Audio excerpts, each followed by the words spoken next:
Okay, how we doing, folks? It is Sunday, April 2nd, 2017. Rich Man Tassel with you. We got the weekly NBA report, of course. Starting in the Eastern Conference, the Celtics hold the top spot. They let it slip for a minute after they got it early in the week. They were tied coming into this week. They were able to get it following a Cleveland loss. They lost a tough one to Milwaukee, but were able to get it back. They're 49 and 27 to Cleveland's 48 and 27. Of course, they have that game coming up on Wednesday. The Celtics play today against the Knicks. Cleveland plays two more games between now and then, so they will both have an equal amount of games by the time they play that one. So we'll keep an eye. Indiana is playing Cleveland. That's later on today, so we'll see what could happen after today. And then, of course, going into that Wednesday game, Cleveland could take the lead. Boston could extend that lead. We'll have to see. That's something to look forward to moving forward. The Toronto Raptors are playing very well, 8-2 in the last 10. They are up to 46 and 30. Now, Toronto has been able to overtake, at least for the moment, the Washington Wizards because of tiebreaker purposes. The Wizards have lost two. They are also 46 and 30. Of course, Toronto, three back of Boston. They would hold the tiebreaker because they've played well against the Celtics and beat them more times, and they don't play again this season. Of course, DeMar DeRozan, 27 points per game this year. We talked about what they're going to do when Kyle Lowry comes back. It's not that I don't think these guys can't play together, but obviously anytime you're bringing a guy back of Kyle Lowry's caliber, you've got to incorporate them back into things. It's not the most difficult situation. However, in the case of the Toronto Raptors, they've become heavily reliant on DeMar DeRozan in that time. So what are you going to do getting Lowry back when he comes back for the playoffs? There's no time to really be experimenting or, negating what DeRozan can bring. So that is an interesting dynamic moving forward. As we said, the Wizards 46 and 30 as well. They've lost two straight. Milwaukee 40 and 36. They've won three straight, 8-2 in their last 10. So they were 32 and 35 at one point. Had that very impressive win over the Celtics on the second night of a back-to-back. Can't really catch. No, it's not even possible. They're six back with six to play, Washington or Toronto. So the fifth is the best they can finish. They hold a one-game lead over the Atlanta Hawks, who are 2-8 in their last 10. So two teams moving in opposite directions. But certainly Milwaukee, if they get the fifth seed, which at this point it looks like they're going to be, they would play most likely Toronto or Washington in the first round, possibly Boston. Should the Celtics slip, Cleveland can't really fall down that far. But that's going to be. That's not going to be an easy matchup for any one of those teams that play in the Eastern Conference. But Milwaukee, led by Giannis Antetokounmpo, of course. Brogdon played very well the other night against the Celtics, a rookie coming along. Of course, they've, kind of taken off since Jabari Parker went down. That's something that you're going to have to worry about moving forward in Jabari Parker's career. Chris Middleton's upped his game. Middleton is a guy who can score. He's got talent. Jason Kidd gave him credit coaching. Milwaukee, they have talented players. Greg Monroe, when he comes in the game, not necessarily the biggest fit for today's NBA. A big guy who can't really go outside and shoot threes, but, they can switch him up when they come off the bench. So a lot of things working for the Milwaukee Bucks. As we said, the Atlanta Hawks, they are moving backwards. I believe the Hawks lost last night. If I'm not, yeah, they lost to Chicago, who's right behind them at 37 and 39. Chicago could, conceivably get all the way up to fifth. They would have to, if they won out, Milwaukee could only win two games. It's not impossible. Chicago's won three straight. They've been up and down all season. Interesting team, the Chicago Bulls. 1 minute they look like they're done. Fred Hoiberg is going to be out. The next minute, Jimmy Butler starts having good games. They beat Cleveland the other night. Rondo's play is nothing to sneeze at. We've seen Rondo, have his issues, with coaches, not always been the best shooter.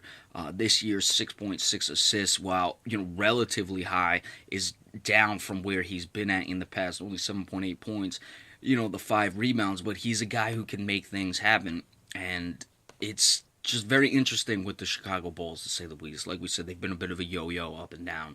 Miami has lost one to the Knicks. They're 37 and 39. Indiana 37 and 39. So all 7 through 9, or 37 and 39. Charlotte and Detroit are hanging on by dear life at 35 and 41 and 35 and 42 respectively. Charlotte, of course, 6 and 4 in the last 10, still in the plus in their differential. Miami is in the plus in their differential.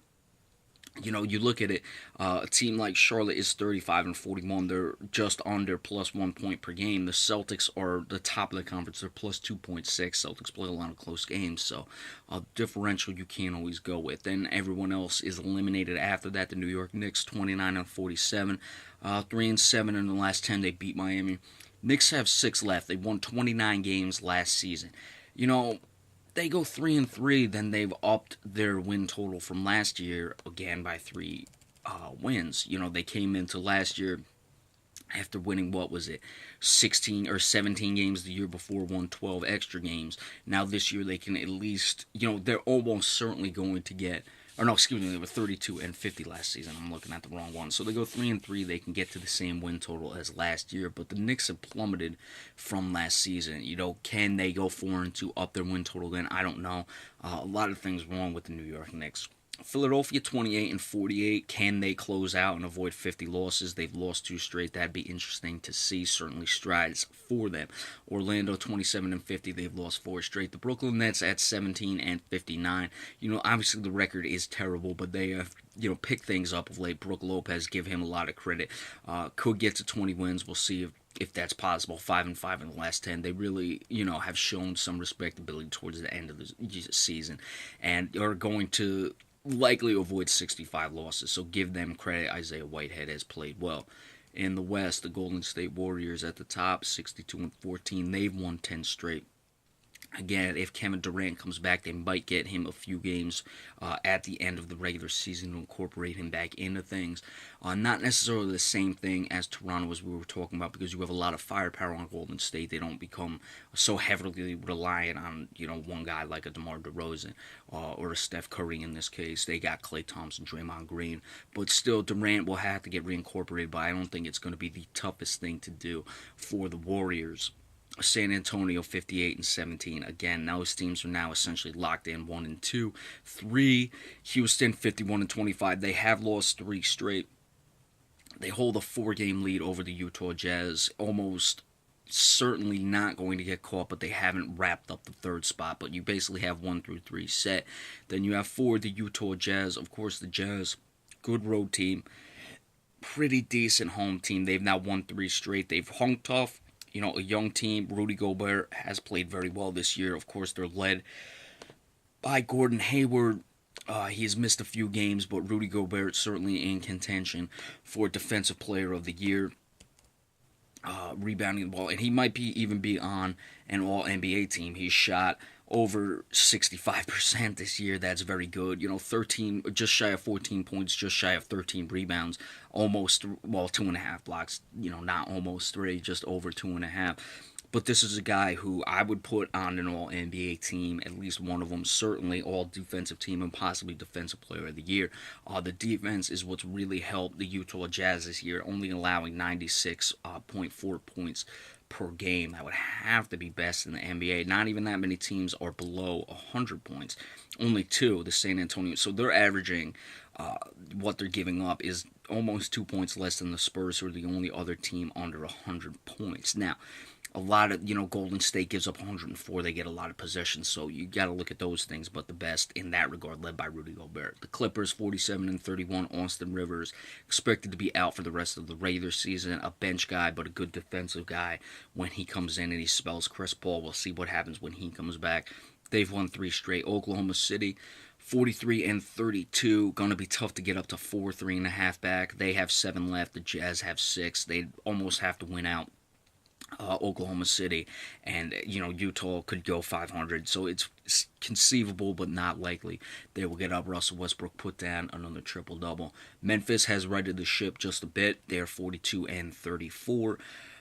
In the 7th spot, they've all clinched the playoffs. Memphis can't get to the 4th. Well, they could possibly, but it's not going to happen. They could switch, between 6 and 7, but they're locked in those spots. And then you have the Portland Trailblazers, who have won 6 straight. They are red hot, 9 and 1 in their last 10. They're up to 38 and 38.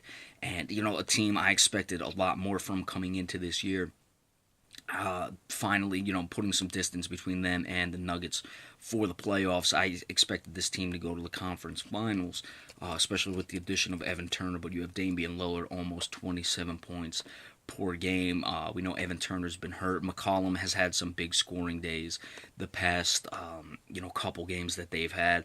Winners of 6 straight, like we said, and it's certainly not going to be an easy team for Golden State. I would expect they could win one game against Golden State, but again, that's when the playoffs come, so we'll get into that. Denver 35-40. They've lost 3 straight. Going to be hard. New Orleans 33-43 have played better with Anthony Davis and DeMarcus Cousins, but they're on life support. Everyone else is eliminated. The Mavericks 31-44. Minnesota continues to disappoint 30-45. Sacramento 30-47. They're 4-6 in the last 10, but starting to get it together since the trade. Phoenix 22-55. They've lost 11 straight, and the Lakers 21-55. All right, the power rankings quickly. Golden State first, San Antonio second, Houston third, Boston Celtics fourth, and the Cleveland Cavaliers fifth. All right, so the Celtics report will come later on after their game today.